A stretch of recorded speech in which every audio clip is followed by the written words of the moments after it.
Hello everyone, and welcome to another episode of Zeal or No Zeal. Today, up on the chopping block is the Textorcist. This one stood out to me because it merged two seemingly opposing game genres. It's a typing game mixed with a bullet hell boss rush. It's a super cool concept, and I was excited to give it a shot.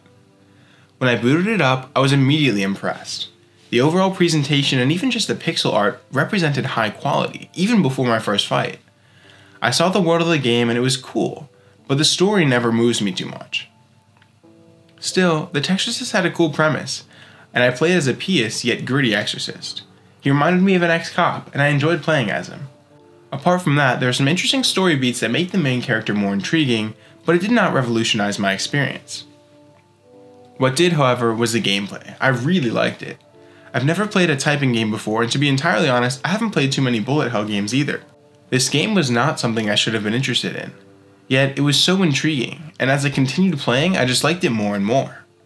I'm a relatively good typist. I write a lot, so I liked the idea of playing a game around it. What I did not expect was how rewarding this game would be. It's not easy. It does a good job warming up and introducing the character with simple fights. The game begins by having me type English and avoid some tricky but not overly challenging attack patterns. However, the Textorcist is far deeper than that. It introduces challenge in multiple ways. First, and the simplest way to do this is through the boss designs. Over time, they got more health, introduced trickier patterns, and sometimes shot bigger bullets. It was fun, and I liked it. Yet the most interesting part of this game was not that part of the difficulty. What I really liked about this game is that the Textorcist made the texts themselves more challenging over time. The game quickly introduces Latin, and I could no longer write words I was familiar with.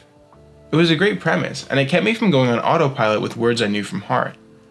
However, the game scales even further, and sometimes turns my letters upside down, rearranges words, or even hacks numbers into them. It didn't seem like much, but it heavily impacted my experience, and it made the game so much fun. The boss designs were cool too.